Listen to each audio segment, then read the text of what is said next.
Welcome to true 9 news. Bhagat Singh స్ఫూర్తితో కడప ఉక్కు కోసం పోరాడదాం. డివైఎఫ్ఐ ప్రముఖ స్వాతంత్ర సమరయోధుడు, యువతకు రోల్ మోడల్ షహీద్ భగత్ సింగ్ స్ఫూర్తితో యువత విభజన హామీలలో ప్రధానమైన కడప ఉక్కు కోసం పోరాడదామని డివైఎఫ్ఐ జిల్లా కార్యదర్శి వీరనాల శివకుమార్ పిలుపునిచ్చారు. భగత్ సింగ్ 117వ జయంతి సందర్భంగా కడపలో ప్రభుత్వ ఐటీఐ కళాశాల నందు భగత్ సింగ్ చిత్రపటానికి నివాళులర్పించారు.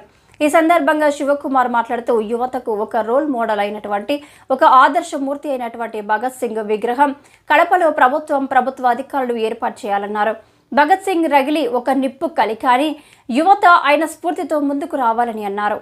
23 సంవత్సరాల వయసులోనే దేశ స్వాతంత్ర్యం కోసం ఊరి కొయ్యను ముద్దాడిన ధీరుడు భగత్ సింగ్ అన్నారు. నా దేహం కన్నా దేశం గొప్పది అని నినాదించిన త్యాగశీలి భగత్ సింగ్ అన్నారు. చిన్న వయసులోనే స్వాతంత్ర సంగ్రామంలో పాల్గొనే బ్రిటిష్ సామ్రాజ్యాన్ని గడగడలాడించిన యోధుడు భగత్ సింగ్ అని అన్నారు.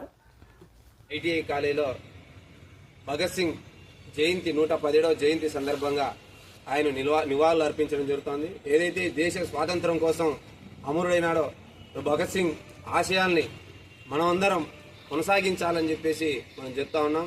ఎందుకంటే చిన్న వయసులోనే 23 సంవత్సరాల వయసులోనే దేశ స్వాతంత్రం కోసం బ్రిటిష్ వారి చేత ఉన్నటువంటి దాస్య విముక్తి కోసం భగత్ సింగ్ అమరుడైన సంఘటన చాలా వరకు మనందరికీ తెలిసిందే.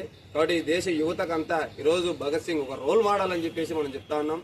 ఆయన ఆశయ స్ఫూర్తితో డివైఎఫ్ఐ కూడా రాబోయే రోజుల్లో ఒక పెద్ద ఎత్తున పోరాటాలు కూడా నాని పలుకుతా ఉన్నాం. కాబట్టి ఏదైతే విభజన హామీలు ఉన్నాయో, కడప ఉక్కు పరిశ్రమ కానీ, ఏపీకి ప్రత్యేక హోదా కానీ, విశాఖ ఉక్కు ప్రైవేటీకరణ కానీ, వీటన్నింటికి సంబంధంగా రేపు రాబోయే రోజుల్లో భగత్ సింగ్ ఆశయ సాధనలో భాగంగా ఆయన స్ఫూర్తితో ముందుకు తీసుకోవాలని చెప్పేసి అనుకుంటా ఉన్నాం. ఎందుకంటే విశాఖ ఉక్కు ప్రైవేటీకరణ చేస్తూ కడప ఉక్కు పరిశ్రమ రాకపోవడం చేత ఇక్కడ చదువుకున్నటువంటి యువత ఇక్కడ ఉద్యోగ ఉపాధి అవకాశాలు లేక ఇతర రాష్ట్రాలకు, ఇతర దేశాలకు వలసలు పోయే పరిస్థితి కనబడతా ఉంది. కాబట్టి ఉద్యోగ ఉపాధి అవకాశాలు కావాలంటే ఈరోజు పరిశ్రమలు రావాల్సిన అవసరం ఎంతైనది. కరువు నివారణ చెందాలంటే రాయలసీమ ప్రాంతంలో పరిశ్రమలు వస్తేనే ఉపాధి పరిశ్రమలు ఈరోజు రాయలసీమ అభివృద్ధి చెందే అవకాశం ఉంటుంది.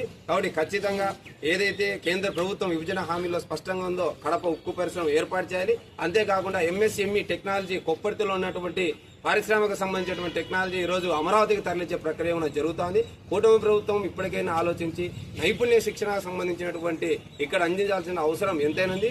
ఈ ఎంఎస్ఎంఈ టెక్నాలజీ తరలింపు ఆపాలి. విభజన హామీలు స్పష్టంగా కడప ఉక్కు పరిశ్రమను ఏర్పాటు చేసి ఉద్యోగ ఉపాధి అవకాశాలు కల్పించాలి. ఆయన భగత్ సింగ్ ఆశయ స్ఫూర్తితో రాబోయే రోజుల్లో పోరాటాలు సిద్ధమవుతామని చెప్పేసి తెలియజేస్తా ఉన్నాం.